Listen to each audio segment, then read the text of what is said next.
चलिए नमस्कार दोस्तों, अभी हम जो है कवर कर रहे हैं आपको लुसेंट का जो ऑब्जेक्टिव है उसमें प्राचीन इतिहास के बारे में जो दिया गया है, जो सारा एग्जाम में पूछा गया क्वेश्चन सब है उसको कवर कर रहे हैं। और किस टाइप का क्वेश्चन एग्जाम में पूछा जाता है, एक ही क्वेश्चन को बार बार किस तरह से पूछा जाता है वह देखने वाले हैं।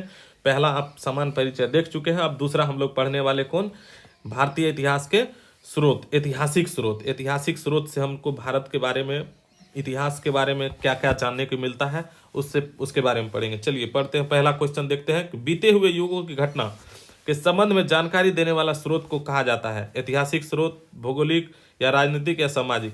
समाज के बारे में तो बात होता नहीं है, बीता हुआ बात है, तो वो क्या हो जाएगा, ऐतिहासिक स्रोत। इसका आंसर ए नंबर हो जाएगा। दूसरा क्वेश्चन देखिए, निम्नलिखित में से कौन सा कथन सही है। साहित्यिक स्रोत की तुलना में पुरातात्विक स्रोत अधिक प्रामाणिक है। पुरातात्विक स्रोत की तुलना में साहित्यिक स्रोत अधिक प्रामाणिक है। साहित्यिक स्रोत एवं पुरातात्विक स्रोत दोनों एक समान प्रामाणिक होते हैं। साहित्यिक स्रोत की तुलना प्रामाणिक स्रोत से नहीं की जा सकती है। देखिए, साहित्यिक स्रोत जो है वह किसी व्यक्ति के द्वारा लिखा जाता है, हो सकता है वह गलत ही लिखा हो, अपने अनुसार लिखा हुआ, लेकिन पुरातत्व स्रोत जो है वह अधिक प्रामाणिक माना जाता है, क्योंकि पुरातत्व से कार्बन 14 विधि के द्वारा एग्जैक्ट पता लगा सकते हैं हम लोग कि क्या उसका एज है। तो इसीलिए निम्नलिखित में से कौन सा कथन सही है, तो साहित्यिक स्रोत की तुलना में पुरातात्विक स्रोत अधिक प्रामाणिक है ना, पुरातात्विक स्रोत अधिक प्रामाणिक माना जाता है। नेक्स्ट क्वेश्चन देखिए, 3 नंबर में कह रहा है कि किस वेद में प्राचीन वैदिक युग की संस्कृति के बारे में सूचना दी गई है। प्राचीन वैदिक युग की संस्कृति के बारे में सूचना, तो ऋग्वेद हो जाएगा इसका आंसर। निम्नलिखित में से कौन सा ग्रंथ श्रुति ग्रंथ का अंग नहीं माना जाता है। कौन सा ग्रंथ है जो श्रुति ग्रंथ का अंग, संहिता है, ब्राह्मण है, उपनिषद, ये सब श्रुति के अंतर्गत आता है, लेकिन पुराण क्या है, खुद एक ग्रंथ है। निम्नलिखित में से कौन सा ग्रंथ यह दावा करता है कि जो उस ग्रंथ में है वह विश्व में है, और जो उस ग्रंथ में नहीं है वह विश्व में अलभ्य न के बराबर है। कौन ग्रंथ का यह मानना है। ऋग्वेद, यजुर्वेद, सामवेद, ये वेद सब का तो है नहीं, यह महाभारत का मानना है। महाभारत का कहना है कि महाभारत का ग्रंथ जो है यह दावा करता है कि जो उस ग्रंथ में है वह विश्व में है, और जो उस ग्रंथ में नहीं है वह विश्व में न के बराबर है। त्रिपिटक धर्म ग्रंथ है, त्रिपिटक जो धर्म ग्रंथ है वह किससे संबंधित है, तो बौद्धों का धर्म ग्रंथ है त्रिपिटक। नेक्स्ट क्वेश्चन देखिए, जातक, जातक किसका ग्रंथ है। जातक भी आपको किसका ग्रंथ हो जाएगा, बौद्धों का ग्रंथ हो जाएगा। मिलिंद पन्हो, मिलिंद के प्रश्न राजा मिलिंद और किस बौद्ध भिक्षु के मध्य संवाद के रूप में है, तो राजा मिलिंद जो है वह किसके साथ, मिलिंद पन्हो में किस राजा मिलिंद और किस बौद्ध भिक्षु, तो नागसेन हो जाएगा। नागसेन के साथ मिलिंद पन्हो में जो वर्णित किया गया है यह इसका वर्णन है। नेक्स्ट क्वेश्चन देखते हैं, निम्नलिखित में से किसकी तुलना, किस पुस्तक की तुलना जो है ना मैकियावेली के प्रिंस की से की जाती है। मैकियावेली का जब द प्रिंस पुस्तक है उससे की जाती है। तो नेक्स्ट इसमें देखिए इसका क्या हो जाएगा आंसर, कोटिल का अर्थशास्त्र, कोटिल का जो अर्थशास्त्र है इसी का तुलना किससे किया जा रहा है, किसी का किया जाता है, कोटिल का अर्थशास्त्र का तुलना प्रिंस से की जाती है। कोटिल के अर्थशास्त्र में किस पहलू पर प्रकाश डाला गया है, तो कोटिल का जो अर्थशास्त्र है सब लोग जानते हैं कि राजनीतिक, उसमें पॉलिटिकल बात कहा गया है।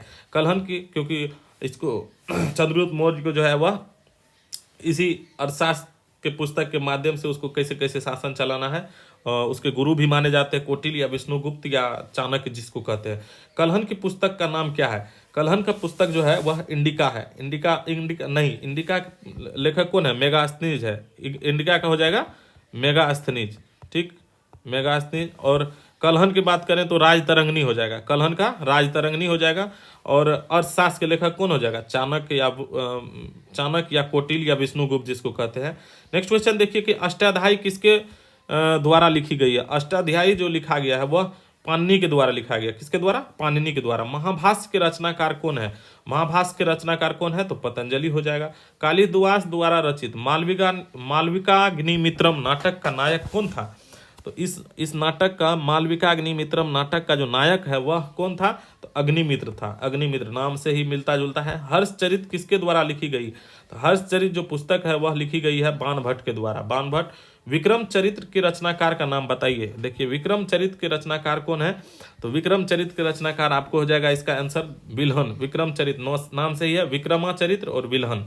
चंद्रबरदाई द्वारा रचित ग्रंथ का नाम क्या है, पृथ्वीराज रासो पुस्तक जो है वह चंद्रबरदाई के द्वारा लिखा गया पुस्तक है। नेक्स्ट क्वेश्चन देखते हैं, 18 नंबर में है कि इनमें से कौन सा सिकंदर के साथ भारत आने वाला इतिहासकार नहीं था। निर्याकस, एनिसिक्रेटस, एसिटोबुलस या हेरोडोटस, तो नहीं आने वाला था। देखिए निरियाकस भी आया था, उसके साथ एनिसेक्रिटस भी आया था, और एरिस्टोबुलस भी आया था। तो हेरोडोटस जो था वह नहीं आया था। इसका राइट आंसर क्या हो जाएगा? डी नंबर हो जाएगा। निम्नलिखित में से किस विदेशी यात्री ने भारत का दौरा सबसे पहले किया था? इसमें से जो ऑप्शन दिया गया 4 गो, इसमें से बताना है कि कौन विदेशी यात्री जो भारत का दौरा सबसे पहले किया। तो मेगास्थनीज है, फाहियान है, हेंसुआंग है, हित्सिंग है। तो देखिए फाहियान तो ये चंद्रगुप्त द्वितीय के टाइम में, हेंसुआंग हो गया हर्षवर्धन के समय में, मेगास्थनीज या चंद्रगुप्त मौर्य के टाइम में। तो सबसे पहले कौन था? मौर्य वंश था उसी टाइम में, तो मेगास्थनीज हो जाएगा। मेगास्थनीज की पुस्तक का नाम क्या है? मेगास्थनीज की जो पुस्तक का नाम है वह क्या है? इंडिका नाम है। ठीक, अर्थशास्त्र के तो चाणक्य हो जाएगा। ज्योग्राफी की रचना किसने की है? और ज्योग्राफी की रचना किसने? ज्योग्राफिया, अच्छा ज्योग्राफिया है ना, ज्योग्राफिया की रचना किसने की है? तो इसका हो जाएगा क्या? एस्ट्रेबो।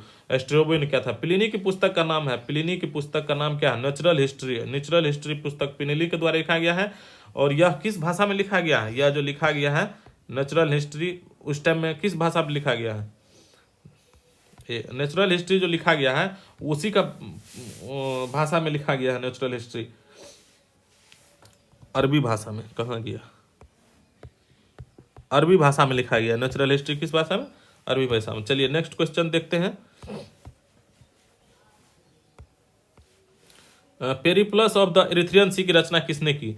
पेरिप्लस ऑफ इरिथ्रियन सी की रचना किसके द्वारा किया गया? पेरिप्लस ऑफ इरिथ्रियन सी, तो यह हो जाएगा, इसका आंसर हो जाएगा मेगास्थनीज। किसने किया? मेगास्थनीज ने किया। फाहियान कहाँ का निवासी था? फाहियान जो निवासी था, हम लोग पढ़ते हैं कि चीनी यात्री फाहियान, तो फाहियान का क्या हो जाएगा आंसर? चीन का यात्री था फाहियान। फाहियान किसके शासनकाल में भारत आया था? फाहियान जो भारत आया था, फाहियान है चंद्रगुप्त द्वितीय के शासनकाल में। हर्षवर्धन के टाइम में कौन आया था? हेंसुआंग आया था। और तो चंद्रगुप्त द्वितीय हो जाएगा। इसका आंसर क्या हो जाएगा? फाहियान जो है वह चंद्रगुप्त द्वितीय के समय में आया था। हर्षवर्धन के समय में कौन सा चीनी यात्री भारत आया था? तो हर्षवर्धन के समय में हेंसुआंग आया था।